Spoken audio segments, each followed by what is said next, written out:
Hi all, thanks for tuning into this week's Literacy Friday session. This week's video is our fourth video for our 2024 Reggae Month feature. In this video, we will look at dancehall music and why it is called such. Dancehall music is a subgenre of reggae music. As a subgenre, it's not substandard to reggae music. I love to think of it just as a spin on reggae music. In our last video, we would have looked at what classifies as reggae music, how to detect it by its key features. Now, dancehall music has some of those key features, but just with a slight twist. So I love to think of it as a twist, but nothing substandard to reggae music. It was once called raga since it came out of reggae, but as it developed, it got a new name, and I'm going to try and paint a picture of that story. Why is it called dancehall? Imagine that this blot of blue paint is reggae music in all its glory being spread across the world. So we already know from previous lessons that reggae music originated in Jamaica in the 1960s. Now it's the 1970s, and reggae artists are recording these songs on vinyl records and sending it across the globe. With the growing popularity of reggae records, there was no longer no need to wait on a live show to experience the smoothness and richness of reggae music. You could just go to a party and the disc jockey would play some reggae music. If you hear a Jamaican say that they're going to a dance, it means they're going to a party. It doesn't mean that they're actually going to dance at the party, but the dance is the party.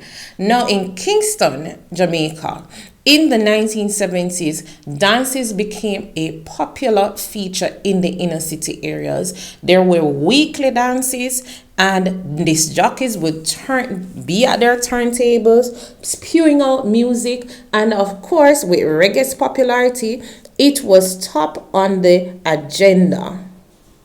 Imagine turning up at one of these dance halls, as they were called, these meeting places for the parties, and just rocking all night back until morning to reggae music. That's how it was in the 1970s. That's not to say that other music wasn't being played, but reggae music was definitely dominant in the 1970s at these dances.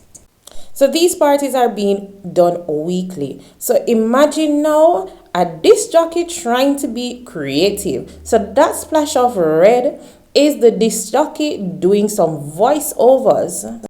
So if a reggae artist did a song and it was on this label, then they wouldn't want to be playing the same song the same way at every dance. So what these disc jockeys started to do, of course there was no YouTube to download multiple reggae songs, and maybe the reggae artists weren't producing them as quickly enough.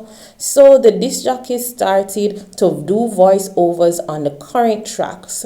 And as they're doing the voiceovers, they're putting their own spin to it, putting their own lyrics in songs where there weren't such lyrics. And of course, the audience is loving it. Now, reggae music still had its staccato style, and we would have looked at the key features of reggae music in our previous videos. It still has these still sharp, detached notes. It still has the one drop rhythm being featured in it. It was still using heavily the bass. But here comes the disc jockey who, with his turntable, decides to, you know what, let's amplify certain sections of a song. Let's speed it up at certain parts.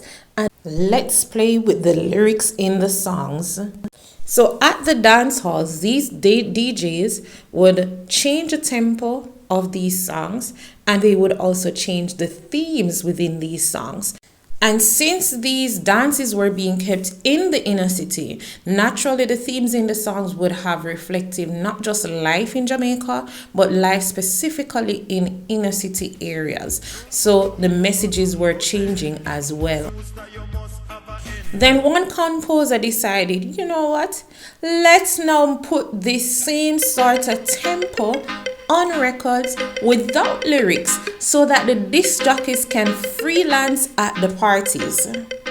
This now gave way to emerging artists to just show up at a dance hall and decide to spew lyrics over these rhythms. So with this new tempo, the rhythms were placed on records and any artist could just turn up at a dance hall and just start to release lyrics over the tracks. So new songs were being created right on spot at the dance halls. So instead of calling it raga music as it was called then, it was just now referred to as dancehall music. As time progressed, other artists started to just use the dancehall rhythm rather than stick to the reggae beat in its natural state.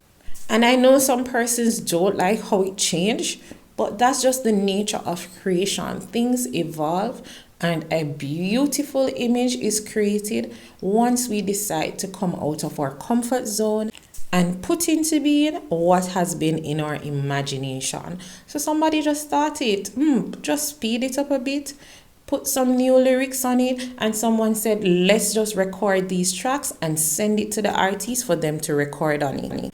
Then just like that, dancehall music became Jamaica's pop music. And it became normal to hear this faster tempo to reggae and to also hear the changes in the themes and messages within the song. Yes, not all agree to it, but it is what it is. And dancehall music is now recognized as a musical genre which has influenced the creation of newer beats.